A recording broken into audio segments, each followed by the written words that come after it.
All right, welcome to Jack Dotson's Racing Insider News this week. I'm doing three things at one time here. There we go. You got your screen? Yeah, just got Yeah, I got it. It's got a that guru. He's tech something. I don't know. Tech either, daddy. either way. We'll do this. Oh, you got damn. Maybe we do. So you're on tech. We're all right. Let's see. Let's This is a heck of a way to get started here. Hey, Clay. All right. Take that out of the case. Oh, Take it off the case. I'm gonna say All right, let's thank our marketing partners. Got to thank GAC, Great American Company. I really appreciate those guys. That was, I think, our longest sponsor. Papa John's, providing pizza every week. Even though we're not having no pizza tonight, Jack. No, well, we got it, but Yeah. it may go home somebody else. Slinger Speed Company. Looks like in a couple of weeks, we're going to get some hats for our Driver of the Weeks. For everybody who's been Driver of the Week this year, be patient with us. Really? As soon as they, Really? we'll see. As soon as they come in, we'll be hitting people up. Bonders Brothers Distillery. MPM Marketing with Tanya McAllister. Let's see. Fast Eddie's Barbecue. I think Eddie brought some barbecue today. Barbecue, coleslaw. Man, that's the There was coleslaw? I didn't see it. you wasn't going to eat it anyway. So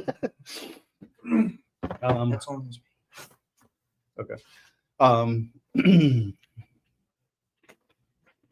Mosquito Joe, get 50% off on your first month of service between Hampton, Newport News to Richmond. Pepsi, Mountain Dew, Smiling Jack's drink of choice. They didn't have that at Richmond, Jack. but yeah, I know. Yeah, know very well. Airlock, we got to thank Todd Davis Airlock and Factory Canopies. Running to Todd this weekend. It was good to see him. Seems to be doing well. With your Papa John's, your online orders, use Dotson25 and get 25% off on your Papa John's orders. Let's see. Langley Speedway. Seen Bill at Langley at Richmond. We'll Bill here. We've seen Bill this weekend. Squashed some rumors. Yeah, I mean, thank goodness. Miles of Seamless Gutter. Thanks, Miles, to those guys for coming on board and helping us. Frontline Performance, Race Fuels, Parts, and Lubrications, the hottest fuel at Langley Speedway. May or may not pass tech. We'll see. S&N Infrastructures. They had a rebranding. Thank those guys for sticking with us. And what's this? Who's this guy? Okay. Can you say the name? I think Eddie had it better. Just call him Polecat.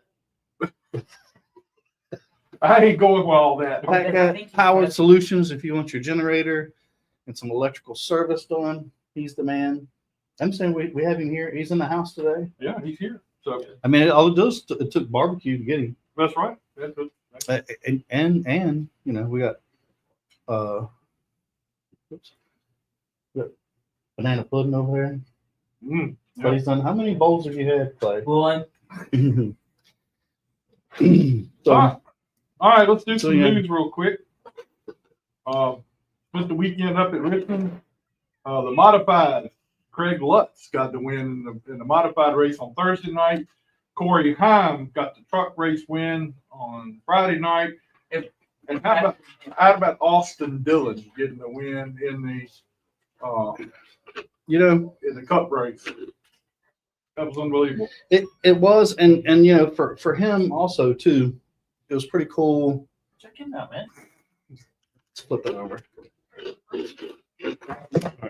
Wrecking the risky mode. Yeah. How about Crafton announcing his retirement? Well, it was kind of coincidence after this I weekend, don't know, right? he announced it or Or he didn't have a ride. I the think, team announced it. Looked like The team announced it first, but I'm saying But you know, yeah. yeah. he came on with it later on.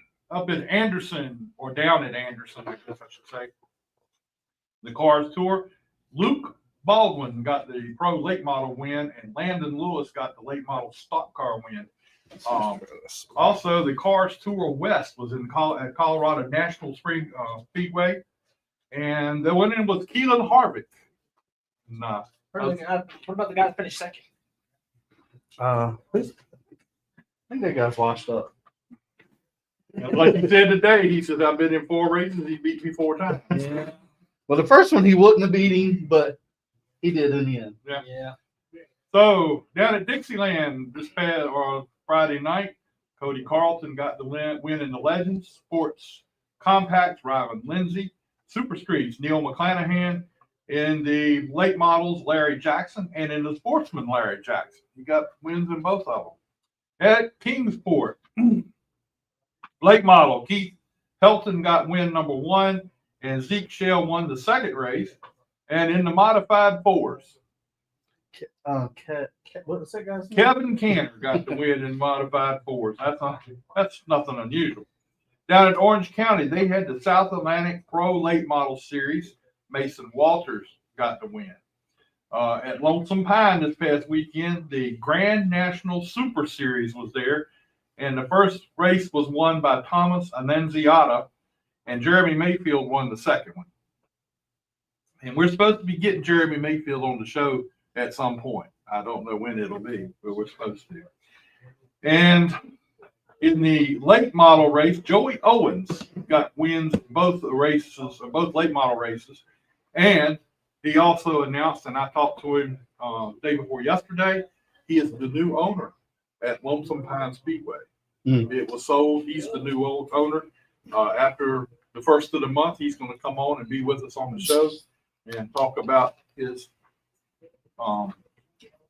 Carl says, tell my driver I want some barbecue and banana pudding. Down at Bowman Gray this past weekend. Now this right here, all I know Hey, is Carl should have brung your ass up here is what it looks like. in the modified race number 1, Burt Myers got the win. In the modified race number 2, Tim Brown got the win. Mm-hmm. All right, now in the sportsman division, Mm-hmm. we went through another one of those cycles of everybody got disqualified. So then who won? I don't know who eventually ended up getting the win. Amber Lynn was the winner in the first sportsman race.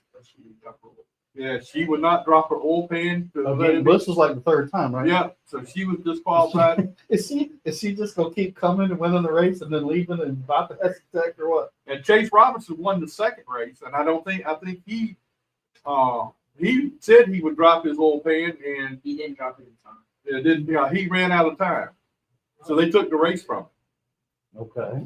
So I didn't know that happened like that. So anyway, NASCAR released both their schedules for the Xfinity and the Cup Series. You know, Riley's. Yeah, well, that Well, whole it's still Riley's. it's gonna be right now. So nothing real major changes there, except No. Chicagoland is going to replace the Chicago Street Course. The race out at Dover's gonna be the All-Star. Dover's going to be the All-Star race, and you're still going to have the race at the Navy base out in California, at Coronado. That's going to happen out there. And then they also said, I didn't check it, so I don't know if it's actually factual or not, but somebody said North Wilkesboro is going to be a points winning points I did. race. Yeah. Is it It's is it on schedule though? It's on July. Okay. In the middle of July or June. One of the two. I know I scanned over it, but I didn't get a chance to. So that's study supposed it. to be that's supposed to happen. So I haven't seen anything on the truck series yet, and not to say that it's not out there, but I didn't see it. But anyway. Adam said you were doing the pit road roundup for Richmond. No Langley Pit Road Roundup this week, man. We did ours walking down pit road with them. Nothing. You should have seen him cut through the line with Russia. Yeah, I cut right on. Scott was on tack. I was going right on around them. Well, you got to him. Well, I got to him. Yeah, I did. But it was really cool to talk to Patrick Stopoli, Yeah, that was. Doctor. I didn't. Yeah, doctor. Dr. Stopoli, and that was pretty cool to do that. So that was a lot of fun. So Yeah, I wonder if some people remember him as winning the. I know it was the Michael Waltrip thing, but I think it was what's the antifreeze? I forget, but Peak, right? I think it was with Pete. yeah, peak. Uh, The peak challenge. something like that. Yeah, but he won that, and had what, a one race deal, won that race, and they gave him another race and ended up getting 5 or 6 races and performed really well. Yep. All right, let's get our first victim in here. Eeny, meeny, miny, mo. Come on, Tim, you're the first victim. See if you can walk in here. I was gonna say, you got a magazine for the chair? They were trying to talk me with an official shirt on it saying that Cadova hired me to be the chief steward. Oh, man. That would have been cool to see. Yeah, no doubt. Everybody's been illegal. Yeah. Yeah. Well, I mean, it's funny how a little bit of something and people run with it, so far as the rumor mill, right? Yeah. I mean, here we were talking about that Rick bought the racetrack, and I mean, it got so big that we just said, look, let's ask Bill and let's get a video of Bill and let's just watch it, because people are like, man, I heard this is going on, I'm like, check. Is Bill dead? Like, because that's the only way I see that happening. This is Bill's And even baby. then, This place. I can't imagine even after that it would go to somebody else or who it would go to. Melissa Lynn said she wanted to come in and say hi to us, and it was great seeing us at Richmond, and got to hang out with DJ and DJ's sister, the little girl. She's a trip. She was wide open. Well, wait till that younger to start 13. I mean, well, she was she just had a great personality, but it was too funny. All right, we got Tim in here. Let's talk a little racing since that's what this show's about. Oh, I thought we were doing gymnastics. I thought Well, we can get ready to talk about banana pudding, but he didn't make it, so he had somebody else to make it for him. Yeah, it has to be made by somebody else, or y'all wouldn't need it. So we're coming back to life here again at the racetrack with the wins and everything. So what's going on? Good, got everything looking good. Well, we had a couple setbacks. We found a couple things, and Brandon, he's, my crew chief Brandon, he puts me in a good ride. I gotta say, he's the man when he sets that thing up. And we just had a little setback that one week there. We didn't get the bar quite right, and but then we come back the next week and he had everything. He said, "You're gonna have a piece tonight under you," and he won't lie because we put on a pretty good clinic. Yeah, you did. That was. Well, I was gonna say, was there from going up running Dominion, was there something that sort of left over to change back? Because then that when you hit that little slump there. Well, we took the same setup to Dominion we run here, and that was not the thing to do. Even though we didn't run bad there, we didn't have nothing to be with them guys. So I think if we go back, we'll go change a few things and maybe have a little something better. And you plan on going back? Yeah, we're going hopefully September the 6th. When's your next race here at Langley? I don't think we're going to run anymore here at Langley Yeah. this year. Oh, okay. I made a deal with Bill Akers. His sponsor gives him 100 if he qualifies on the pole. I told him if he did hit 25 a race, I won't show up. See if that happens. That ain't gonna happen. That ain't gonna happen. You don't think that'll happen? No, I don't think that's gonna work. Ain't gonna work? No. Okay. You ain't coming back out here. Well, once we take everything out of the car from Langley to go down there, because we got to change our sway bar because we got the underhung and they got to have the overhung. So it's just too much damn work to change everything back, come here and try to run. No, I guess that's true. Whose idea or who wants to go run Dominion? Is just all of you? Hey, let's go up there and do it. Me. You? Brandon, he gets, we didn't, like I said, we were fair, but we wasn't no top runner up there. So he's got a little sour taste in his mouth. So he's got a bunch of changes he wants to make. Let's go up there and see if we can run. We gotta fix this. Yeah. So he's determined, is what Yes, you're he saying. is. Very determined young man. So why don't you take Bill Aker up there with you when you go to see Try to talk him into going. He tight butt won't spring for no tires. I mean, Rick would go. I think Bill's crew would go, but Bill don't want to spring for no tires. Man, he's in the points running, with him and Paul. But you can't be but so far out of it. I'm last place. he didn't run the first race. Yeah, we didn't get no points for the first race, and then I missed the race. Okay. And so we're not even close. Well, maybe so. We'll have 4 wins though. Well, that's pretty, that's pretty good, pretty good. Most in the division or tie for it, something like that, right? Yeah. So, too bad a year. Yeah, no, I mean, it's not bad. We had other than a couple little missteps. I mean, catching on fire the first race, and then we got the bar messed up where we still had I think we'd have had a shot for the championship. Oh, big time. But you got to take your hats off to Paul Lumino and his crew. They've done a hell of a job. And I mean, geez, that guy, I don't know how many races he won, 140, and will be his 8th Somewhere, championship. yeah. I mean, damn, he needs to be in the Hall of Fame with the Edwards boys and stuff. Well, that's funny. I'd seen him not long after we had you on the show last time. He said, "Well, you boys tried to get Tim to stir something up pretty bad, but he ain't do it." Me and Paul actually get along pretty good, Yeah. and Glenn Green, his crew chief, lives right down the street from me. Oh, really? Me and Glenn always messing with each other. Mhm. Yeah. Yeah, and that's what I get the sense I get from Paul. And I kind of told him the same thing. We had kind of said that you guys race each other so hard, and it's fun for us to watch. Yeah. But I mean, I love it. But I've seen somebody in this room, get a little tired of something and took care of it. Yeah, sometimes you know how it is when you bolt that helmet on, you don't think quite clear. I can attest to that. Yeah, see? I've done some stuff I won't. Particularly, Come on, really? You? Yeah. Okay. yeah. Now somebody sent us a question in for you. They want to know why you're sitting on one cheek of gas. What does that say? It says Keith, Keith McCann. Well, I had a small accident at my house and I done the splits. And as anybody that's got a little age on them, you can't do the splits at my age. And I kind of bruised myself up pretty bad. So that's why I'm kind of gingerly moving around. Oh, okay. Well, Maybe Paul did that. Maybe Paul set him up. Well, it was me pressing the gas pedal hard trying to catch it. But like missing the race and stuff, I know that's kind of disappointing, but it's allowed you also to go to Dominion, right? You probably may not have done that Now, if it I've hadn't been. been running for a championship, would never went to Dominion. Yeah, And I truly wanted to go up there and run because I mean it's something high different. bank, something different, something to do.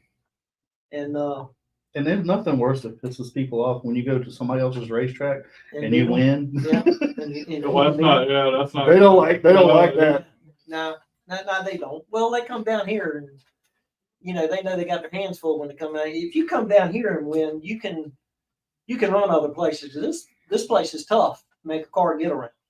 Yeah, but I think, some people might get mad at this, but I think some people go to Dominion because it's easier. Maybe not to go fast. I think the driving technique side of it. Yeah. Well, I will say there you have to get up on the wheel. You Yeah. can't. You got to drive. You got to drive it down in there. Qualifying here, you got to drive it down in there. But you got to more finesse this track once you get going. Right. Their times up there don't fall off like our times here. Mhm. You're on the wheel the whole time.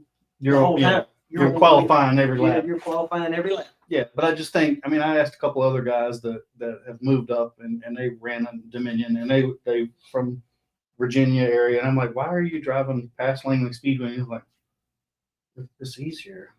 That Langley's just hard. You can't figure it out. This is a tough track. And if you can tame it, you've done something. And I'm very fortunate, knock on wood.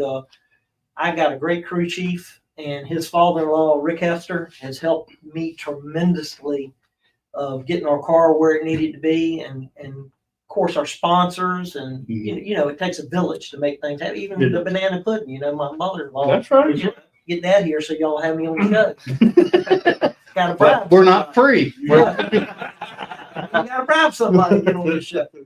But I just think some people, it's not as technical as here. So I think for somebody maybe just learning, it's just easier. I think you just drive as hard as you can, and maybe it doesn't affect things. Where here, if you drive it, you can overdrive the car, right? Absolutely. And it is a little technical. Like It turn is. 2 is where This your is- real speed is at. Yes, you got to finesse this place. It's Mhm. not, you can't go in at balls to the wall every lap because you ain't gonna have a tire. No. You know, so I mean, and some of the guys that's figured it out, you know, over the years are Yeah. got it figured out and they run good. Yeah. Well, and I mean, hell, we can say that there's a lot of guys that came from here, come through here, that's went on and done well for themselves, right? And Absolutely. and then even crew members. I mean, there's a ton of people that has came from Langley Speedway. Speedway, yeah. Crew members that make a living in the NASCAR series. Yeah. You know, in the top 3 series or 4 series, however you want to put it, and drivers also. I mean, look, we got 2 young guys that are, you know, one drives for Junior Motorsports, the other one's running next, you know, the ARCA series, and just make, you know, and it's great for us. Yeah. You know? Yeah, it puts life on this place. There's Mhm. been some tough racers come out of this place. Matt, we were hearing a story about Tommy Ellis this weekend from Oh. Rick Mask. Tommy Ellis was my hero. Man, was he not like one of the toughest son of a bitches? Yeah, I worked here on the cleanup crew, and it used to be Oh, a really? shed over there. We kept the kitty litter in. Mhm. Oh yeah. He used to go, he'd look at me and say, "Boy, don't let nobody in." He'd go in there and put his fire suit on. He'd come out and he had his penny loafers on. Oh yeah. Yeah, he was one tough, Terrible time. terrible time. He was tough. Now, got another question was asked of you. Wanted to know about your helmet you bought from Roses. He got cracked. Yeah, that was early on in my career, and Keith is getting ready to come up here. He's on our crew.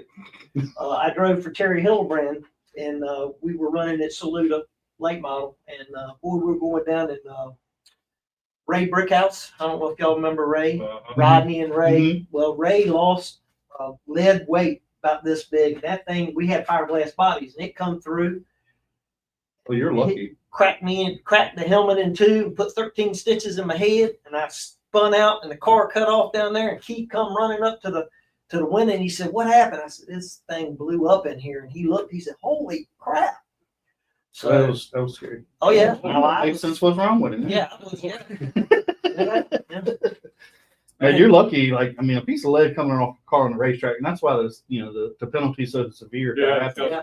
It's a wonder, especially that, I forget that one Xfinity car that Rick had bought from, was it Violet, something that started with a V, that piece of lead like 4, 5, 6 years ago, whenever it was, that went through, and lucky he went by the guy and bent the Earnhardt bar. I mean, everything was. This went right through the roof, and I bought a helmet from Roses, and I think I might have gave a whole $10 for it.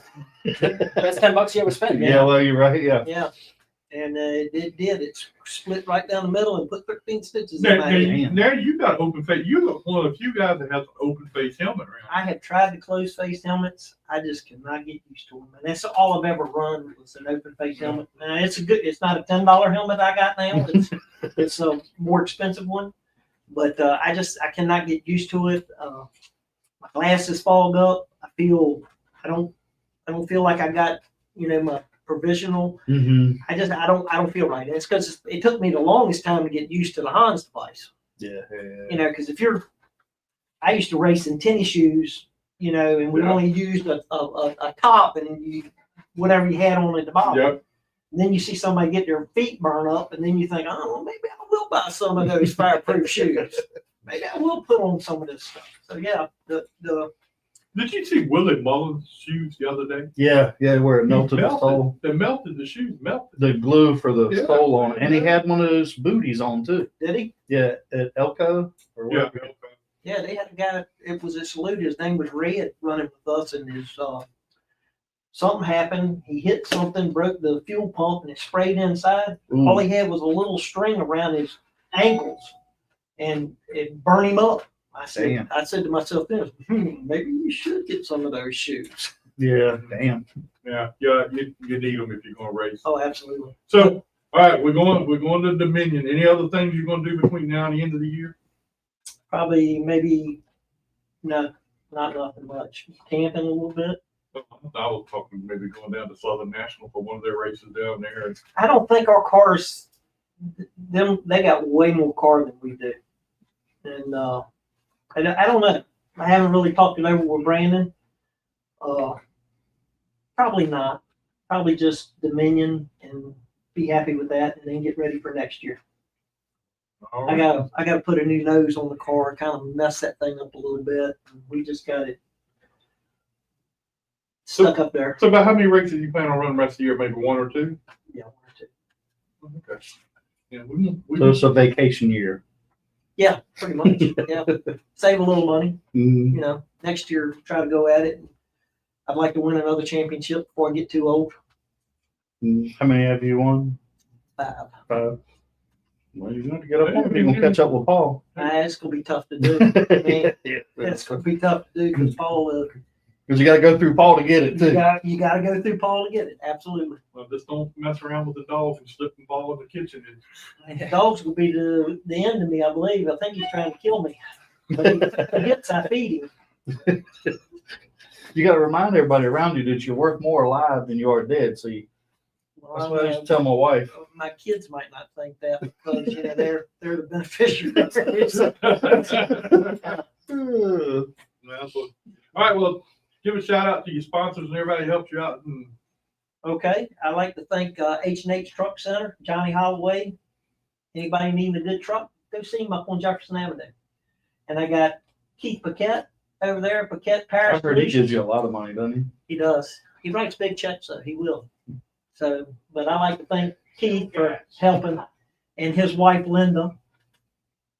And Eddie's barbecue. Eddie's on the car. He'll cook for us every once in a while. Yeah. Yeah. And then my son game day.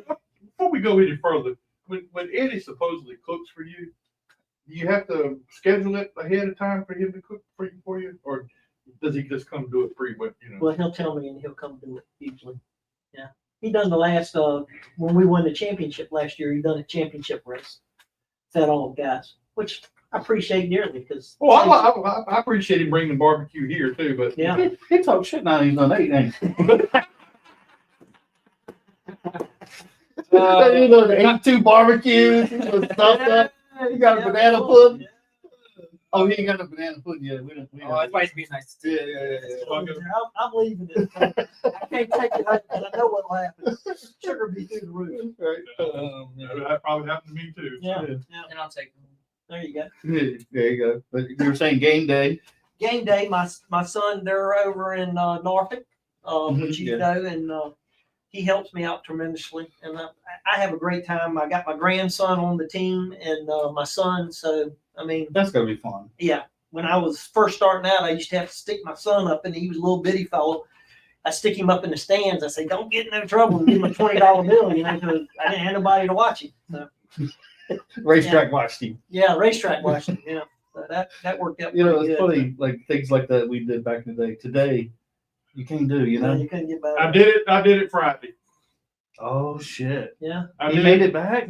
I did it Friday. Gave him $20 and he went on about his business now. Shoot, you should have gave him 40 now, 20. This is back in the 80s. Come on now. You keep on. Couldn't have done a high five. He couldn't. Hey, come to find out, he couldn't do it anyway because there's no paper, there's no money. You can't take money. They You don't have to have a take card. You have to have a card. Cash is only for the merch haulers. You're kidding me. You can't even spend cash? No, apparently Never heard not. of Such. I know, right? You ever heard you can't spend He cash? called me and he said, I still can't get nothing. That's what a lot of sports venues are doing these days. But you know the bad part about this? I didn't get my 20 back. I know how that is. My grandson works for me and I buy lunch every day. And if I give him more than the change, you don't expect no change back. Well, I'm good at giving him change back. It's just I gave the 20 to the guy that got me food. Oh, okay. There you go. Makes sense. $20. Like, come on. $20, Jack. You got time. I can't say something, but it'll probably really have a problem when I say it with everybody involved. I'm just gonna kind of leave that alone. Okay. I That'll be understand. inflation, man. It's like $20 is a hot dog and a Coke. Probably not even today. Yeah. Oh well. He survived, he's here with us, so we're good. He eats plenty. No, Friday was the worst out of Yeah. the 2 days. Anyway, well, Keith, we appreciate you coming Keith? over. Keith, Keith, I mean, God, It does say Paquette on the shirt. That's what he's saying. That's what he's saying. Damn, I wouldn't come back, Tim. Ah. Anytime y'all need me. I didn't call him Paul Luno, though. Okay. Thank you, guys. Thank you, man, we appreciate it. I can hobble out of here without breaking my neck. Sell some cars, Tim. Sell some cars. Yeah, go see Wilson's Auto Sales. Everybody. There you go. Go see them. He needs some tires. All right, before we get to Keith, let's go ahead and talk to Pete Silva for a couple minutes All right. and Let's see what we see got. what's going on with you. Go ahead and do your intro thing. Yeah. Well, I can find it. Where the hell is it? There we go. Let's see. Let's pick.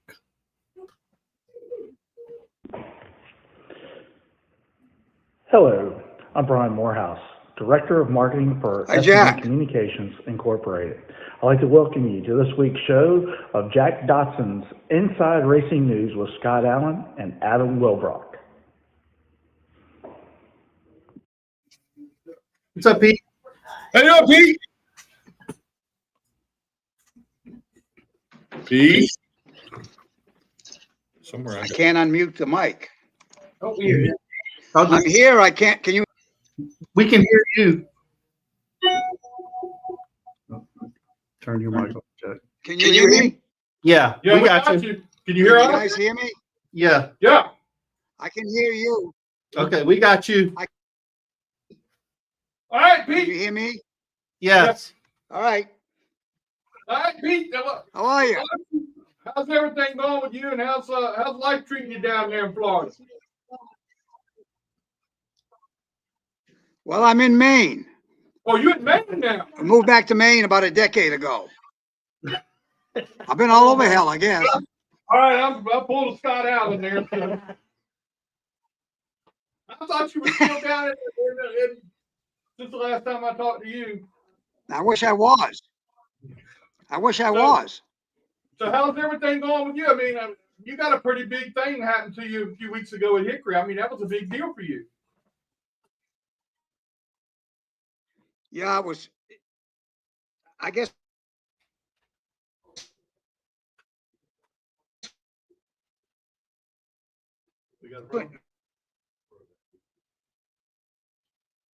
I'm 77 years old. I guess when you get to be this old, and within 2 weeks they put the whole program together.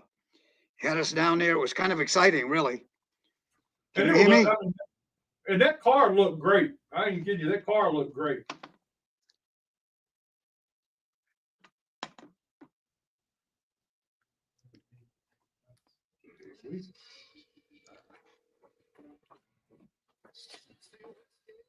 Who's that? That's Pete.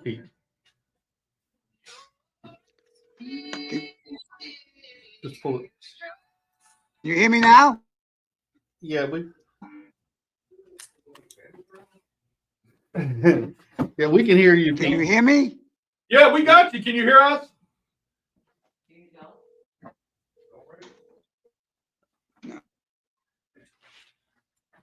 We just call them up. Yeah. Yeah, sure. Hey, Pete, I'm gonna give you a call on the phone because evidently something's going on here. Can you hear me? Oh, what a fiasco. All But this. this should be, We're gonna call. this is mute. No, we can hear There you. you go. Try that. Can you hear me?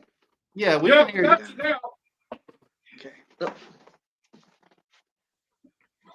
All right, let's try it again. Is that All right, better? man. Yeah. Let's You want me go- to call you, Jack? Huh? You want me to call you? Yeah, call me. We'll do it that way. How about that? I still can't hear you. We're gonna call you on the No. phone. You can't hear me. It's We can. all right. I'm just dialed your number. Okay. All right, we got you on the phone. Can you hear us now? All right, well, cool. Sounds better. There you go. I can't see your beautiful face, so I'll just have to put up with it, I guess. Yeah, I appreciate that, but you'll probably be looking more at Scott, and there ain't nothing pretty about that. There you go. I'll mute you on here. I don't know how much you heard when you asked me about the Hickory deal. Yeah, Did any of that come through? a little bit, but you can tell us again. Okay, well, less than 2 weeks before that event, Dean called me and asked me if I'd mind if they tried to use that paint scheme on a throwback deal. Of course, I said yes. I've known Tim for years. But as I said before, people have called me for 10 years to do that. Nobody does it. it's a pain in the butt. So they just talk about it and don't do it. And in less than 2 weeks, they had the car. Mark Johnson did the wrap on it. And next thing I know, they had T-shirts, they had autograph cards, and I was sitting in North Carolina in the middle of Hickory. Pretty nice deal. Obviously very special. You get to be this age and anybody wants to remember you. It's a nice compliment that feels good. We had a blast. Got to see a lot of people we hadn't seen in years, and that were a big part of our life when we started down there in the Hickory area, and probably did a lot to move it forward. So it was nice to see those people. It was a hell of an event. I don't know if you've been to one of those cars events, but Junior and Harvick put on a wicked show. Yeah. Incredible cars, and you know, I think the first race was 100 lap. I paid 30 grand, and the second one was 125 lap, but I paid 50 grand, and 2,500 to take the green. So I guess if you're a racer, you kind of got to show up. Right, right. Now, what was it like when you first seen that paint scheme, or when you first seen the car? Well, my mind went to about 30 years old. I just couldn't get the body to follow. I mean, you know, you're an old racer. You haven't done it for a while, but it never leaves you, that feeling. Yeah. Especially if you've been fortunate enough to have a little success. And it was incredible. It just opened up the floodgates of great memories and a great time in my life, and the people that were around me. And they've been gracious enough to leave the paint scheme on for a whole month. They sat on the pole this past weekend at Anderson with it. Oh, wow. Yeah. Pete, do you go to a lot of races or do you just kind of hit and miss with it? As far as racing? Yeah. Well, no, I don't. I'm 77. I've got a 37 Ford. I think what little bit of history it had on it. It raced at Bowman Gray in the 60s. Mm-hmm. I take it around to a few shows. I've had it to Daytona on the beach. We have an event up here called Summerfest with our main Vintage Race Car Association. I ran the hell out of it last Sunday on a 3rd-mile track. But I mostly just I'm on the main motorsports Hall of Fame voting committee, Unity Raceway Hall of Fame committee. I get to vote on the New England deal. I sit on the board of directors for the main Vintage Race Car Association, and we've got another board of directors that we do. I have a reunion I'm doing in about 3 weeks at Unity Raceway. So I'm still around it, believe me. I'm just not doing it as far as physically sitting in the car and doing it. Yeah. Now, Pete, do you have a favorite memory that comes to mind that's like one of your favorite memories from Hickory? Well, I probably got too many of them. I mean, somebody I ended up there by accident. I was racing for the Budweiser people, and they went to Banjo's and bought a new car one winter, I guess 1980 in motor. And I was on the NASCAR North tour up here, which was quite a tour, and crashed it up in Canada and took it back to Hickory, took it to Banjo's and got it fixed. And by the time it was done, it was too late for me to come home. So I stayed there and raced, and we won the second week. I ended up in a dust up with Bob Presley and was fortunate enough to win. So obviously, anytime you're 1,000 miles from home, racing against the people that you've read about for years and you have some success, it's pretty hard to replace that memory. Yeah, for sure. I mean, you said a mouthful when you're talking about Bob Presley. Oh, Jesus. Well, we tangled. He went around, and like I've told people, that was a gift that never stopped giving. Bob's got a memory like an elephant. He isn't going to forget it, you know. It was good for the crowds. It was just hell on me. Right, yeah. Well, I'm sure you're the North guy coming down and beating the guys there. I'd imagine at first you probably had a lot of people who didn't like you or didn't want to see you there. You're barely scratching the surface. Yeah, it was bad enough being a Yankee coming down here, but I think the second week we were here, 7 days after our first race here, we won our first race, and that didn't help either. Right. You know, and especially tangling with Bob Presley. Mm-hmm. You know, I mean, no matter what people think about him, he's a fan favorite. People have loved him for years, you know, and he puts on the real show. And basically, I came in from out of town and messed up one of the regulars. Right. Not intentional. It's just the way it worked out. But, you know, Tommy Houston and I had some great battles. Those are always special to me anyways, and Morgan Shepherd. Actually, like I said, every memory is great from there. it was something I never expected, and I was fortunate enough to be riding a good horse. And Charlie Presley, Bob's son, was the first guy to help me, and he knew about those cars because that's what Precision Products had at the time. And Bob was driving those cars, so he knew a ton about banjo cars. So that just had us up and running immediately, which was a tremendous advantage because I didn't have that knowledge or experience to do what happened there at the time. Yeah. Yeah, I remember when you were racing down at Hickory, you had what was it, the Busman car or whatever it was you used to race at Hickory? Yeah, that was my last deal, a Ford. Yeah. A light race car with a Ronnie Presswood motor and a Blossman on the side of it. Yes. Oh yeah, that's what I remember because I used to come down there on the weekends. My son was going to school down there, and I would come down and watch the races on the weekend. That's how I met you. Was at the racetrack then. So that's been what, 20 years, 25 years? Yeah, it's not at least that. Yeah. Yeah, I got done in 2006. Wish I'd have never done that, but it's yeah, the Blossman car was a good deal, good people, and I wish I'd have done a little better for them. But they had just the previous year we had won a championship, and that's running fairly stiff springs in the front. You know, the conventional stuff that we probably all grew up, and then the next year. You show up and everybody's got a 2-inch bar and 125 pound springs in the front. And I just didn't, at the time, I just didn't have that experience. I think what had happened back in the early days when the economy went to hell, they laid off a ton of people in Mooresville. And those people ended up migrating to Hickory. The people that had the money to hire them to run the show. And then they brought all that big bar soft stuff with them, which is the norm now. Yeah. But it took me, I caught up with it a little bit. I had some help, but when I got done, I just hadn't been good enough at that point with that stuff to do better. I mean, I ran well, sat on the pole and led laps. I just ate me alive trying to figure it out after a while. Pete, how many wins did you have in your day back to all your racing? Well, I don't know, probably somewhere between 120 and 140. That's 120, 140 more than you, Jack. But there's one thing I can tell you about that. I probably lost a lot more than I won. I mean, it's a nice number, but when you add it all up, between the beginning and the end, no matter how good the middle is, you seem to the high numbers in the wrong column.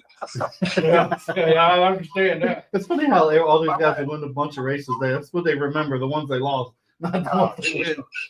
Well, you know, let's put it in perspective. You know, I'm 1,000 miles from home, and you come into Hickory Speedway on a special event. You got Tommy Houston, Tommy Ellis, Jeff Bodine, Harry Gann, Morgan Shepard, Dale Jarrett, Jack Ingram. I mean, I got a few licks in, but boy, that's a hard group to 100% continuously beat. You know, my word. Yeah.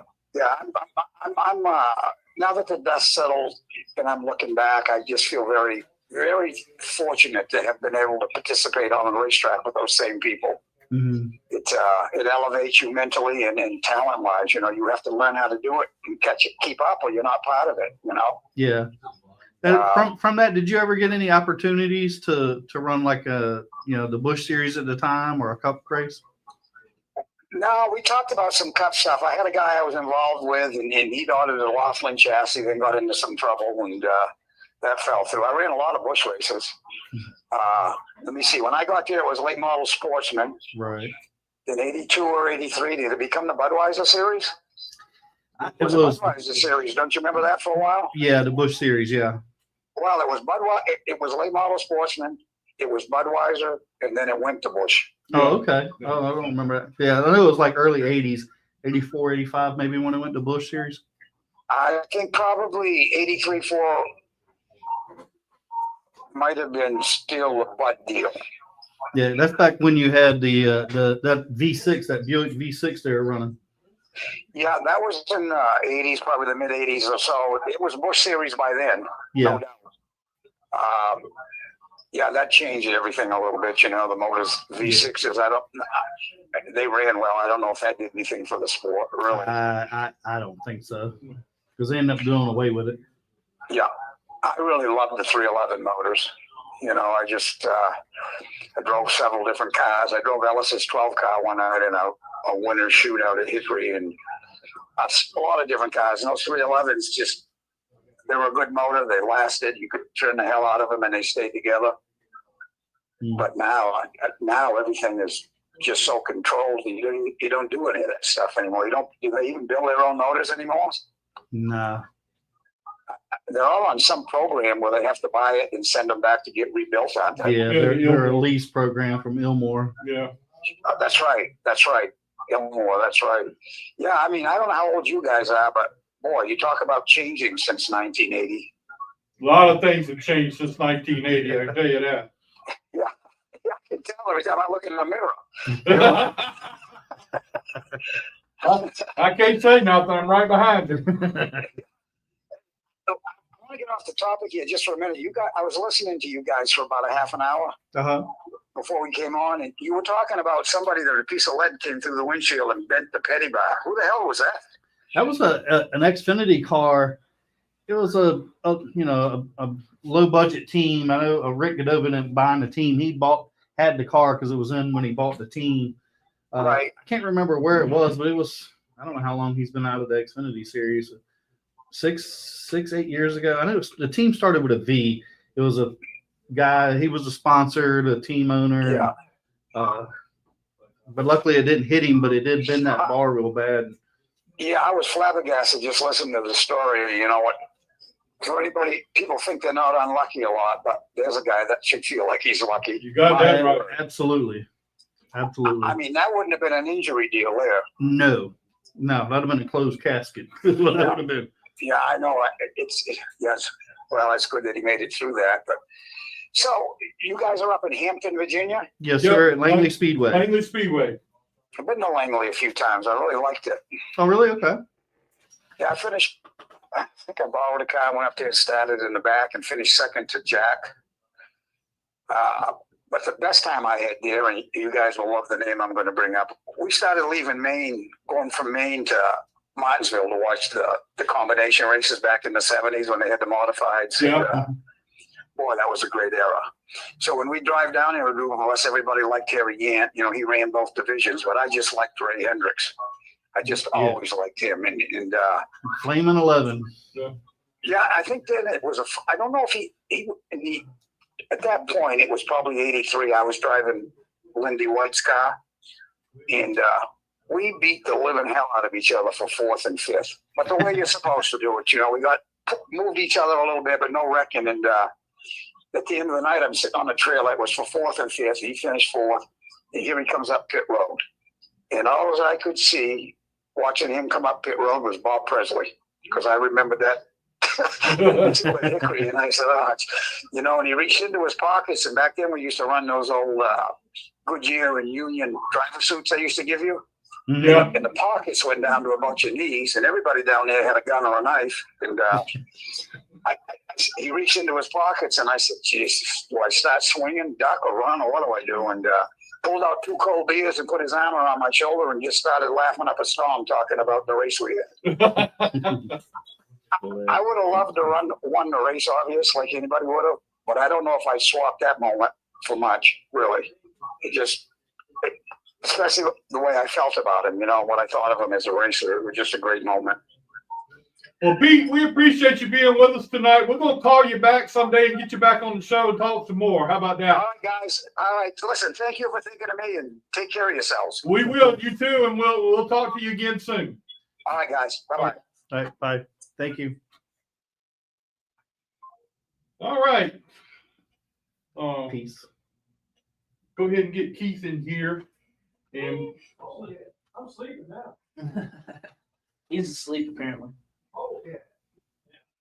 come on, let him go. Yeah, I know. We'll let Keith get in here, and while he's getting situated, I'm walking about as slow as Tim does, so give me a minute. And I had to sell my shoes so I could help you all out. Yeah, but it was 2015 with Jamie Dick in VIVA Motorsports. I know it started with a V. Viva Motorsports. Yeah, I remember at that. Charlotte. All right, let's before we really delve into Keith, or let's get Greg on here, because he's got a story to tell. Greg. Hey, Jack, this is Robbie Parker, your favorite driver. And everybody out there, you're watching the Jack Dawson Show with the Scott Allen and Adam Wellbrock. That's the man right there. Oh, he's gone. What's wrong with man? No, he was on there and then He left. Recorded. Yeah, change your mind. Yeah, that's all I wanted to do. well, we'll hear what All right. second. Well, hold on. Well, here he comes. Just kidding. You there? Yeah, you here? You got me? Yeah, we got you now, Greg. How Yeah, you doing, man? We were just Awesome, man. We're good. We're good. We've been in the shop all evening. Got off work, come right here. We're getting ready for Newport this Saturday, so it's been hot. Why are you going to Newport? Well, be honest with you, we got kicked out of another port there in Tennessee. So, we're going to have to switch it up a little bit, go to old Newport instead of the old Kingsport. We heard all about it this weekend. We had people asking us, Yeah. what the hell's going on over there? It's like, matter of fact, we got a guy coming on the show this week. Well, He's like, no, you don't. I'm your guy to let you know for sure. I mean, you mean to dive right into it? You mean let you know? Or? Yeah, let us know what the deal is because it was really interesting to me. Okay, so I still want one of them shirts too. yeah, I got your shirt coming. I got your address. We got shirts coming. I got 10 of them coming. So I got a few I'm gonna send out myself. So it's on the way. Okay, all right. But no, we've been racing at Kingsport for we raced there all year last year. Dedicated every race. We won the championship. Won a few races out last year. Had a lot of success. Won 7 races really. And I guess I need to start here. The first race of the year, it got a little physical with the older Barnes brother for the win. I didn't really realize what car he was driving or who he was at the time or really anything like that. Just racing hard for a win. And we made a little contact coming to the white flag. Nothing outlandish. It's on YouTube if you need to go find it. But I've seen it. so that would have been the beginning of my 2024 year. So we raced all year, won the championship, had a lot of success. No incidents, no rough driving from any of the other drivers. I mean, a good, clean season. So we put this car together. Been working on that all last year. And we go down to Kingsport this year. And we didn't really dedicate to a full season. My little girl starts kindergarten this year, so it's kind of hard to dedicate every weekend, every Friday, you know what I'm saying? Yeah. So we limited schedule, kind of like when we felt like it. We all work together, so Thursday, if it sounds like a good idea, we'll all go do it on Friday. So we've been going down there. Went down there, had to race one, I think it was in April, and broke a fuel pickup leading, and about 15 to go. Lost the race there. The Barneses weren't there that night. Fortunate, so they are a good competition. They bring a lot of competition to that level. But going to the second weekend, I come back and the younger brother tags me with 5 to go while I'm leading. So, it upset me a little bit. I got out. I gave my post-race interview. The track slapped me on the hand a little bit for admitting openly that I didn't like the way he drove me, so I went down there and spun him out. So they said there'd be a $1,000 fine if I opened my mouth again, and said that I had wrecked anybody. Wait a minute. Where was he running when he got into you? Oh, he's running second. I was running first, buddy. Okay. Yeah. So this is a couple weeks ago. This ain't just last weekend where the big altercation happened. This is the younger brother, mind you. So we go on. I give the interview. No hard feelings. You know what I'm saying? Like, he got me. I got out. I wrecked him. I got out, I said what my hard feelings in the interview. That was that. I figured that was done. I go check the post-race interview from him. He says that he was getting me back from roughing his brother up a year ago. So he kind of admitted to wrecking me right there by saying, hey, I got him back for roughing my brother up a year ago. So I don't know who sends their little brothers to fight their big brothers' battles, but That's what I was hearing say. So in other words, his brother can't fight his own battle. Well, hold that thought because it gets deeper. So, anyway, we go into not last weekend, but the weekend before last. I ain't gonna lie. I missed the setup. I ain't got nobody that works on a car except for my dad, my uncle. I got a few select friends that give me what little bit of time they can. So a lot of it, everything we do here is on our own. So I missed the setup bad, and I was like 7th practice, bad. Qualified 7th, it's poor performance. And took a big swing at it after qualifying. Felt like we had a good piece for the race, and we found ourselves up front battling. I don't know, probably majority of the race. We led a little bit of it, probably 2 or 3 laps. I ain't gonna say that I had the car that was gonna win the race, but that's the thing about it is I raced hard with a bunch of fellow competitors. Never had an incident, rough driving, dive bombing corners, nothing like that. Race good, race hard, and I was totally fine with myself running second. And you can't win them all, I understand that, and I didn't have the car to win this race. But the younger brother was leading, and the older brother felt the need to get the retaliation, I guess, that he felt like he should have got from a year ago. Or I don't really know if he was upset about my last comment, but the thing about it is, it's when you're racing out there, you got to worry about both of them. Not only one's going to get you, but if one gets you, the other one's going to get you too. So that's the hard part about racing with that group. Yeah, that's I'll lay it all out there, truthfully. Like the right side of my car, not tore up. Front of my car, not tore up. The only part you see of my car is tore up back here. And they drive right through me every weekend. Every chance they get to drive through somebody or lose their talent, they do.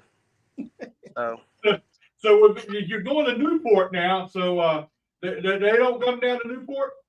Man, I ain't gonna. They can come. I got plans on making a trip later on in the fall.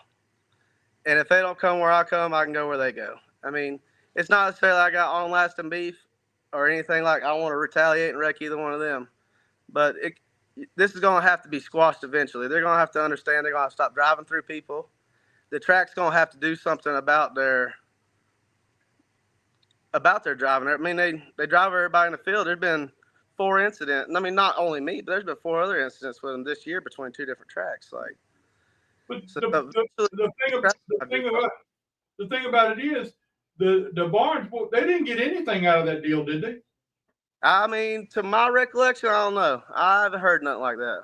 I've heard they didn't get anything out of the deal, and you got removed from the racetrack for the rest of the year. I heard. Now I don't know how truthful that is.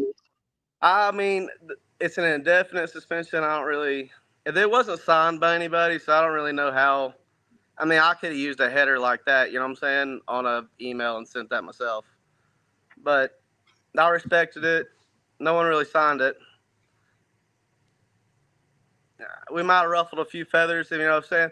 I feel like a suspension might have been necessary. I've been in a few incidents like this before where a track had suspended me and a fellow driver for 2 weeks. And we come back and we race each other clean. I call him up to this day and we speak on the phone. You know what I'm saying? So eventually this is going to have to work out. Things do need to work out between both parties eventually, yes, if we're going to continue racing. But that's kind of like old school way, right? You get mad at each other. That's kind of like old school way, right? You got to get mad with each other. You have a little scuffle, and then the next week you're friends. Oh, I couldn't tell you how many people that it's worked out like that. You know what I'm saying? You see eye to eye after that. You know what I'm saying? You understand each other a little bit. You know, we spend too much time. Like, I got a wife, 2 kids at home, and I got off work, come straight here. I've been working on a car. So I've missed 4 hours with my family this evening to go chase a hobby that I enjoy to do. So you do get passionate. You do get upset about these things. And it does overflow. You know what I'm saying? It's not about the money and all that. It's a big picture, really. A lot of money at all. Well, you put everything you put into a race car, and then get drove like that, or however that you saw it as driving through you or whatever. I mean, that's enough to get mad about because you're putting your effort there, and absolutely they respect it. Absolutely, and at the end of the day, man, this is just a hobby. This ain't no profession. Like, this ain't nothing serious. This is something we do for fun. So when I say like, hey, I'm okay with what I'm doing, if I'm gonna run third, this is all I can do. That's as good as I can prepare it. You know what I'm saying? So it's a hobby, really. Like, and then it gets taken too serious at this level at sometimes. Yeah. So what are your plans for the rest of the year? Going to Newport, or you got any other racetracks you're going to go to? Oh yeah, we want to make a trip to Witt. It's a dirt track in Virginia. So they got a class there that's super street like I run at Kingsport. Mm-hmm. Same rules, kind of same shocks and all that, and same car. So I can run my asphalt car there on dirt. And I've never ran dirt, so that's been kind of like a little bucket list item. Okay, well, cool. Well, go down there to Newport and kick somebody's butt down there and get a couple wins down there and show them you can handle it. Man, for sure. I'm looking forward to racing. That's a good group of guys down there. Everybody races good and clean, so hopefully it won't have to be no tail whooping. I can't afford to get kicked out of no more tracks in Tennessee. I have to drive all the way to dang Nashville. I got one more question for you. And what's the shirt? So everybody else that doesn't know, you got T-shirts. So we'll go ahead and throw that out there. That's B Square. This is mine and my dad's company. We've been privileged to work for 23 years out of a good business here in Asheville, North Carolina. They took good care of us, and we got a good group of employees that work hard on Fridays, or to let us go race on Friday evenings. So that's our business, and that's our main supporter, really. If you want to be honest with you. Yeah, but, and we want the T-shirt. He wants to know about the T-shirt that you had made up. What is it? Okay, the free Greg Bohannon. Yeah. So Tri-City Apparel, out of Kingsport, Tennessee. So this is a crazy lot of story, man. They blocked him from the racetrack. They've blocked us all on social media. So they don't want to hear nothing we got to say. I don't know if they just don't want to hear the truth or what it is, but he come up with the free Greg Bohannon T-shirts. We tried to get them on as many backs as we could at Kingsport Friday night. We're going to start paying some entries in for Newport. If you wear that shirt to Kingsport, you know. So hopefully we'll bring the group over to Newport. Go ahead. I said, you get me one of them shirts, I'm going to try to come down there and walk around with it on. Yes, sir. Yes, sir. We'll put it on your back. Face. Send me that size and we'll get it on the way. All right, man. All right, look, another thing, my last question to you is, where was Kevin Canner during all this stuff? I mean, man, that boy right there, he's probably in the Porter John, to be honest with you. He's out there eating. He's eating Texas Roadhouse. That's what it was. Well, he was very, very supportive of you about all this when he and I talked. So, I mean, but I didn't hear him say nothing about going out there to help you out. No. Kevin's a good friend of mine, man. He's been helping me probably like 2016. I destroyed this car back 2016 at the Pine. He helped me put it back together for another twin, and that probably kicked our friendship off, honestly. And ever since then, man, we've been tight. I drove a little Mod 4 for him. Honestly, I drove a Mod 4 on Friday after the fight. Got out of that little scuffle, knocked the dirt off, you know what I'm saying, slid the helmet back on, and got back in the car. We went back after it, the Mod 4 race in his Papaw's car. So Kevin's a good guy. They're good people. I'm glad to have good friends like that. Yeah, man. All right, well, Greg, we'll talk to you again real soon. We'll see how things are going, and we'll talk to you again. Appreciate it, buddy. Appreciate y'all having me on. Thank you, man. We appreciate it. See you.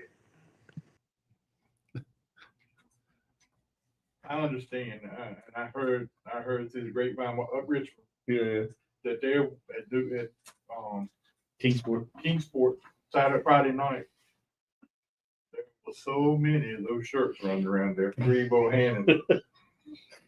So They definitely got it stirred up. oh, it's stirred up big time. And I hope we didn't stir it up anymore. Well, we can do it. I mean, it ain't like we can't do it. You didn't have to work hard for it this time. No. No, that was already started, so we got it. But maybe we need to find the other dude. Get him on next week.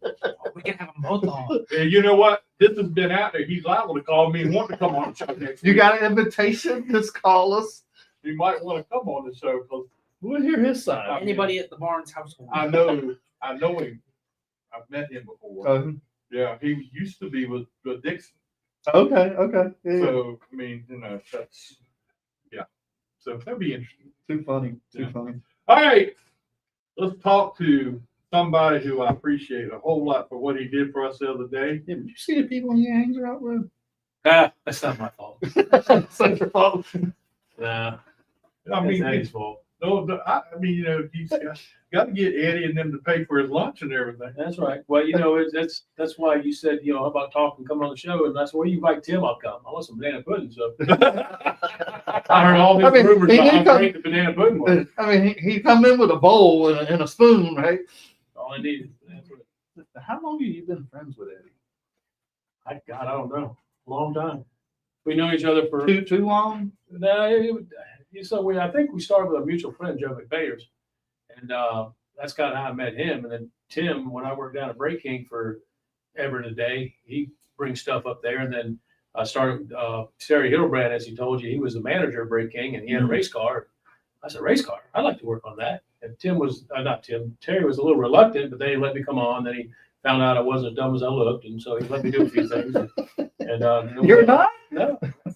We had a lot of fun. And, You can't be so bright. You hang around with Tim and Eddie. yeah, well, yeah. But Tim fixed my van and did a good job on that. And Eddie, he's fixed the race car a few times. And I have a little dent, and I said, we need to fix that. He goes, that little dent? I don't want to go back out there with that. He's like, but he fixes it. So, Drivers, huh? Drivers. Prima donnas. man, he's the one that. I tell you, you can't see it from the A stands. pace lap on an enduro race out at Saluda. I'm driving somebody else's car, which we never got set up. So I said, who knows if this thing's going to handle? Well, Knucklehead, you drew numbers. So when you applied, you got 50, you got 60, let's say. He drives past all these cars on a pace lap just to hit the car I was driving, and then back up where we're supposed to be. I was like, you got to be kidding me.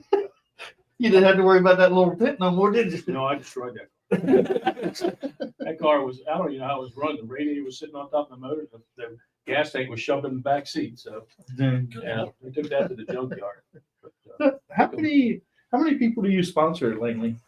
just a few. So, Sammy Gata, I helped him out a little bit. He does all those shirts and stuff. And he does lettering on my van down there, stuff like that. And, sent you the logo. So I do Sammy, I do Tim, and then I did Wayne a little bit when he was out here running late model. He's got the gift of gab. So Wayne? yeah, you didn't know that. Yeah, you don't hear him talk very much. But no, he does. There's a lot of people. So and then Brett Atkins up there in Saluda helped him out one year, and then of course Saluda closed. Who else out here? Atlee. I helped him a little bit. Of course, he's got like 45 sponsors. But on the little guy, if you look at the way down there at the bottom, Way down bottom. You got to get your glasses down to look at it. Wherever they had room. Yeah, Sign Media. He's right next to me. But Jeff Green owns Sign Media. But anyway, so I guess it's about 4.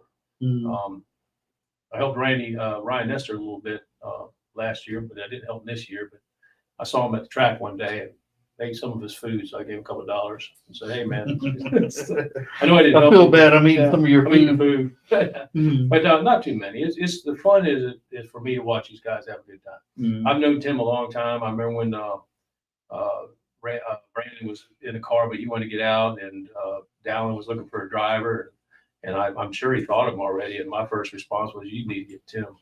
I said, "That man can drive a car." And so, and then him and Tim hooked up, and they've done good. And then poor Dallin, he's gone now, but they're still doing good with what they're doing. And so, still the same car. I mean, they had a good car. It's still a good car. So, So what do you do? What is PPS?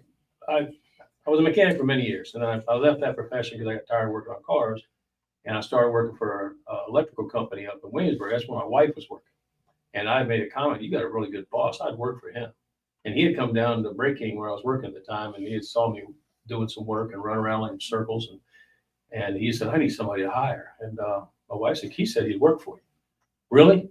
Tell him to come up here. So that's how I got started in the business. So I do electrical, but I do mostly it was generators. So I try not to do too much electrical because it takes away from my generators.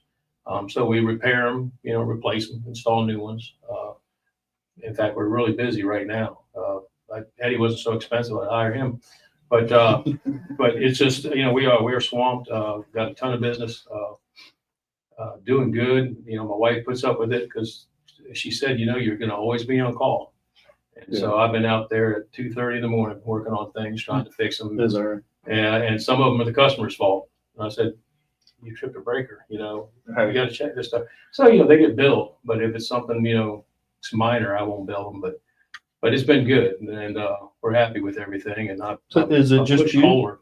So I'm the owner operator, and then I have some part timers. Okay. So we do installs every week. So I have a guy that works all the installs with me, and he helps me on some electrical. And then Steve Hathaway, the original owner, he just wants something to do once in a while. So I'll bring him on some jobs, or I'll call him and say, hey, so and so's got an electrical problem. You want to go take care of it? And he'll take care of it. And then Stefano, he works for me part time. He'll be busy a lot more, but he's been busy this week. He's got more to do tomorrow and the day after. And so they're picking up a lot of slack, so I can try to go out there. But, you know, I think I got 3 Wayne Harbin jobs going on right now, and, you know, working with them. So you got builders that you might be working with, or they're doing an addition and they need something done. So it's just, and they all come in at one time. So they're all, Sure. I need you now. I'm like, okay. So, you know, and then I do some electrical work, and I put in the generator for Peninsula Vet. And so they'll call me out and say, hey, we got an electrical issue. We got this problem. We got that problem. And I try to get to them. I mean, I can look at my ticket count for them, and it's up there quite a bit. So, you know, I try to help them out. But I was lucky enough and fortunate enough to pick up a lot of customers that Hathaway had. I didn't want them all. I couldn't handle it. So the lady bought the company, did a bad job, and it folded. So, and I knew it. So I started my company so I could be developed, and we jumped right into it. Left that, gave my keys that day, and the next day was working on jobs that I was supposed to go with the other day. So it's been good. And I've got Bruce Howard contracting. I do like 12 generators from him. Poindexter up in New Kent, do his generators. We just put in 3 for him, a 150K diesel, a 125K propane unit at another house, and a 100 kW at another house. So, you know, There's 100K in a house. Dude, this 150s on a 3-bedroom house, 150K diesel on a 3-bedroom house. Of course, it's 10,000 square feet, but it's huge. And then he's restoring these houses. It's really cool what he does. So most of these are homes, not businesses or whatever? Yeah, I do a few businesses. Most of them are homes, though. I'm putting a 38 kW in a guy's barn. He calls me up, says, hey, I got this barn. I want to put a generator on it. I said, well, before I come out there, tell me what you got in the barn. He says, well, it's got 2 ACs, 2 mini splits. It's got this. I said, you don't have a barn, you have a barn-dominium. Yeah. And so I get out there, and that's what he's got. And he's got a Ferrari in the middle, really nice Ferrari, and 2 racing Ferraris that look like little Indy cars. It's really cool. And so we're gonna put a 38 in this barn-dominium, 38 kW generator, because it's just gonna take that much. So, but that's all right. He's got 38 on his house too. It's surprising it takes the equal size to run a barn. So how far is your range that you work? I try to stay. Even though I'm based in Gloucester, if you were in the center of Williamsburg, 60 miles in a circle. So I go everywhere. I go 3 miles to the North Carolina border. So now do you have a district that you're No, to or anything? No. I just, you know, I got a couple customers that are only there because they've been long-term customers, but no, I can go where I want. But Gotcha. you have respect for other Kohler dealers. So I'm a Kohler and a Generac dealer. A friend of mine is a Briggs and Stratton dealer, so I didn't become a dealer with them because I don't want to step on his toes. He lives right down the street. But I do mostly Kohler. It's a much better generator. Is it? Yeah, you get a long outage. That's when you find out. You know, anybody can run a generator, can run for a day or two. But when you got something run a couple of weeks steady, you know, that's the way I like to go. But I know my wife is 1-to-1, but I don't think we need one. I mean, every 5 or 10 years it goes out for a day, right? Let me talk to your wife. Well, she can spend her money on if she wants to, but she ain't spending my money. But I guess for those, I heard you say diesel, so that's kind of what made me think of this. Because like even in my house, we don't have natural gas, so then you either got to do a propane or diesel. Yeah, but diesel's not as common as it used to be. I would recommend propane. So diesel's only good after when you get to 150 kW. That's when you start seeing diesels come in. And it's not a horsepower thing you're worried about. It's because they're unlimited on power. They have to use different reasons to shut it down. But it's the fuel efficiency. So when you run 150 kW propane, you're gonna have to have at least 2,000 gallon tanks just to have enough volume. Okay. And that'll probably last you a couple of weeks or more. But the diesel's a day tank for a 150 kW diesel, 24-hour tank. Shoot, I can't even remember what it is right now. It might be 120 gallons. It's gone. It's For gone. 24 hours? No, it's not that high. It's 68, I think it is. 68 gallons is gone. It burns a lot of fuel. That is a lot of Yeah. fuel. So I think Bruce Howard found out that the event center they have in down there in Burlington Event Center. It's a wedding thing on Route 5. Beautiful place. I mean, if somebody needs a place to rent, that's it. They found out real quick how fast that diesel goes because it went into a low fuel shutdown. And they didn't say, wait a minute, it hasn't run that long, but you just got to keep them pumped up. But with the propane, you got monitors, you don't have to worry about it. You know, if nobody's there, they don't hear the alarm telling you that you're low on fuel. So it's always better propane and natural gas, always. How big a propane tank do you need? You can get away. I have a 320 at my house, and I have a 20 kW generator. And I put that tank in, and it was just running the generator. And I put that tank in 3.5 years ago, and it's still not empty. It's at 35%. So I just put in a water heater, instant water heater for propane, and that's how I got to 35%. Before that, I was at 70. So it just it doesn't burn that much fuel if you don't have a lot of outages. But my wife knows when the power goes out, it doesn't matter if it's for an hour or 5 minutes or whatever, she has power. So, and I can't, if I'm out in the field working, I can't.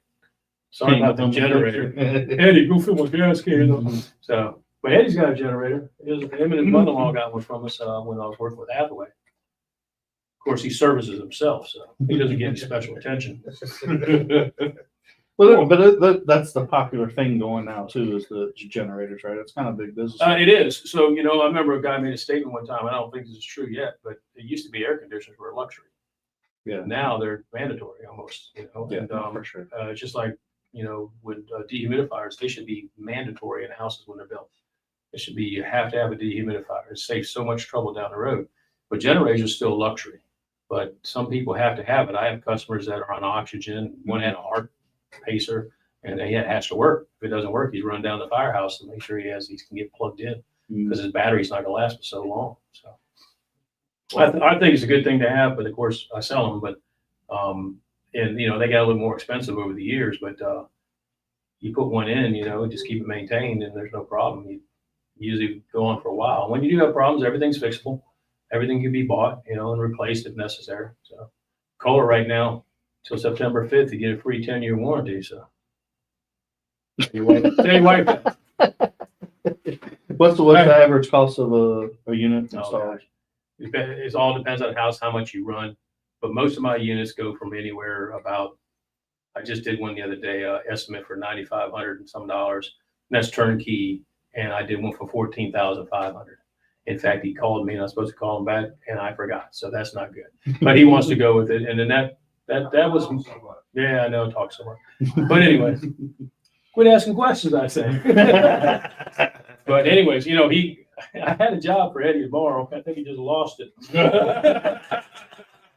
No, I need a pad for a generator. So I said, Eddie, I got zero time. I said, here's the size pad I need. What price, you know, what do you want for it? And, you know, he hit the exact number I'm charging the customer. So I'm not making a dime on that one, but Eddie's going to do it. That's right. Eddie's going to do it. I don't have to worry about it. So I'm going to go out there in the morning and track it out the way I want it laid, and he's going to take care of the rest. Well, that's cool. I mean, I wish you lived closer to us. So You're in North Carolina, aren't you? I'm in Southampton County. Southampton. Oh, you are a ways away. Yeah. So, I mean, my wife is. You're outside of 60 miles? Yeah. But you're in Virginia. I'm in Virginia. Well, I'm licensed for Virginia. Okay. Some travel fee involved. Hey, You might have to get Eddie to make some barbecue. Tim to bring some pudding. We might make something happen. hey, with your money and his knowledge, ain't nothing holds y'all back. Are you never, did you see who I married to? I mean, she wants one, and I just haven't gone and done that yet. But I need to do it. Yeah, you lose power. Do you have natural gas or anything at your house? Do you? Oh, you got propane? Yeah, you already got propane, you ain't that big a deal. Well, I need to do it because in Southampton County, when the power goes out, Southampton County, everybody passes the buck on who's going to turn it back on. City or the town or the Well, you ought to be, because you're so close to the damn city, you think you'd be one of the first ones to get it back. No, no. I had to go get inmates from the prison that I worked at, bring them down there and get them to clean off the area so they could come in and run the new wire through there so we could get some power. So you're saying you got a pool down there? Yeah. Well, I got pulled at the prison.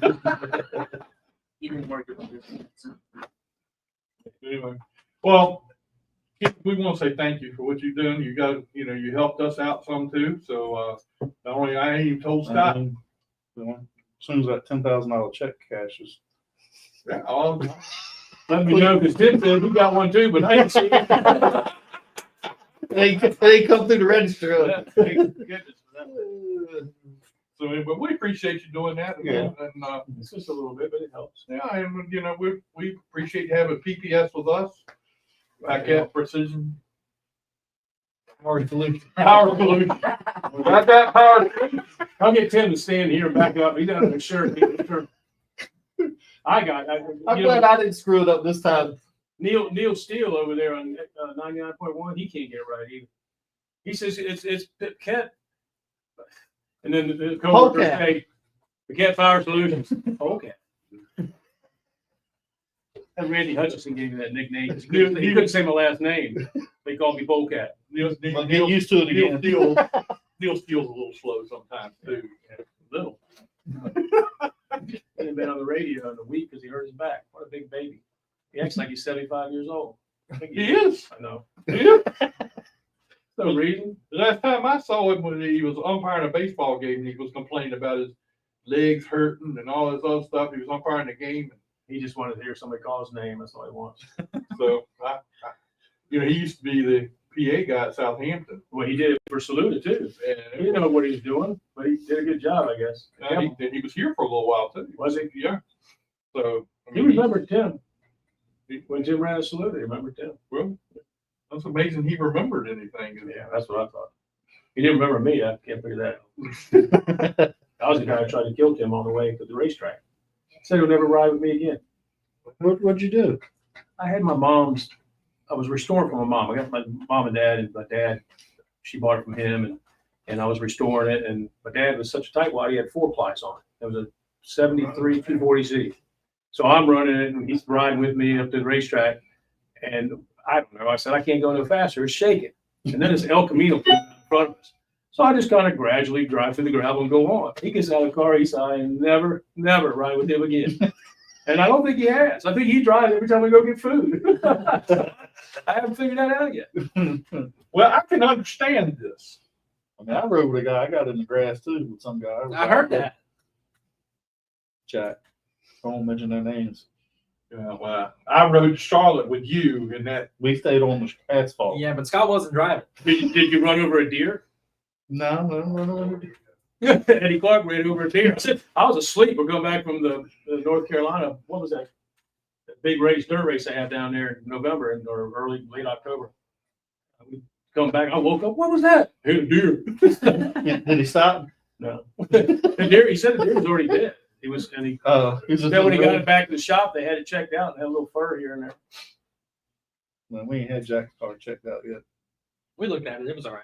Yeah, it's fine. So he was driving your car. No, No. I rode with him in it. You seen that little thing down there? That what do you call it? Tesla. Tesla. That little Tesla. Electric thing. What do you call it? That thing will talk to you when you're riding down the road. But I'm riding down the road with him, and I'm already a nervous wreck before we even get started good because the thing it goes off the side of the road. It does all kinds of weird stuff, but I look over at him. He's got his phone up here looking at his phone. I look at the speedometer, and we're doing 90 miles an hour riding down the road. He's on his cell phone. You trust that car, don't you? Yeah, he drives himself. I paid a lot of money on this stock. It's good. When It's you have an good. accident, you get rid of it quick. It drops down, you buy it again. Yeah. Well, I was like you. I was sleeping riding with him. Next thing I know, I hear us run off the road, all 4 tires. I said, "Oh shit!" I looked. I'm like, "There ain't no trees, so that's good." We was all 4 in the median, and all I hear is, "Oh shit! Oh shit! Oh shit!" So he fell asleep. Well, He said he didn't. so yeah, he says he did. So he's like, "Oh shit!" And finally, I'm like, "All right, well, we're not gonna hit a tree, so we're gonna live." And then I was like, well, as long as we don't hit nothing in the grass here, we might be all right. And by the time we start straightening out and they get straightened out, we get back up on the road. We'll never stop now. We just keep right on getting. Professional driver. I mean, I got to see his dirt driving skills in Pretty that. good, huh? And nobody laughed him as he was doing this? Absolutely, right, yeah. So I'm like, you fucking fall asleep? He's like, no, it just turned loud. No, what happened was. Look, now wait a minute now. You know when somebody says what happened was, next thing Let says me it's full of explain it, shit. okay? We were going down the road, and the road kind of went this way. You went that way. I was paying attention to something else, and I kind of went through the He's like, I went to touch something on the radio or something. It was a shorter distance, so you thought. He's trying that Dale Earnhardt road course cut off. No, that's what's his name? We were just talking about him earlier today, that road course that he wants to build. I like to forget his name. Yeah, Jadovic. I work on his generator. And got it going. They had somebody giving them this crazy estimate, told me I had to buy all this, had to buy a $2,400 pulley. How many pulleys have you seen going bad on a car ever? This is nothing but a car engine, truck, a big old V10. I mean, But they don't go bad unless it comes loose on a bouncer. So they told them all this story, and I said, I don't think that's right. So I had to put it back together. I ran it, watch it throw the belt. I said, okay, let's do it again. Watch it throw the belt again. So I said, let me find out the problem. Pull everything down a little bit. Pull this little, it's a universal type joint almost. Take it apart, and all of a sudden the shim falls out. And this vibration shims, they were cracked. So I put that, it was, with the maintenance, it was like $600 some, and they had a $5,000 bill they presented. It was going to be fixed when it was done, though. Yeah, yeah, they would know. Yeah, maybe when they found the real problem. Yeah. Because they weren't digging deep anyways. Yeah. That's just experience. And then Jack showed his dancing skills with these girls in the media center this weekend. I heard about it, man. We have video of this? Huh? We have video of this? I didn't get my phone out fast enough. And About that Some time, lies here. they ain't lies. He had them black girls going. Me. Yeah. You got Chris? You got on the girl's roster. She said, you're on my roster, man. Don't you even you left out the meeting. You left out the meeting center, and she came back in there and she said, where'd he go? So this is where you say, let me tell you what really happened. yeah, what happened? Oh, ain't no what you tell. Even the black guy that was sitting there with us, he was going. He just couldn't believe what was going I on. couldn't believe what was that game. That's all. Them girls were all over Scott. Anyway. Then you Oh, man, we got to go. That's my bid. All right, well, that's our show for tonight. I want to thank Keith and Eddie. Eddie. And look, we really got to thank Eddie for doing the barbecue. Because Yeah. It was otherwise, like 12, 14 hours. Of otherwise we smoking on wouldn't have got Keith and Tim here. So, That the hood not heard so much about. so we appreciate that. Also, Oh, I got paid $5 for that winning that shit. Greg Bohannon for being with us. All the good stuff is going on. And of course, the legendary Pete Silva. Yeah. Wish we'd have had a better connection, but Yeah, but it turned out all right. anyway, we'll see what happens with that. So please like and share our show, and we'll see you You again. got anything next week? Huh? What you got next week? Nothing I yet. All right, we'll see you. I got something, but I can't remember right now. Not me. TBD. Yeah. Yeah, that's it. See you guys.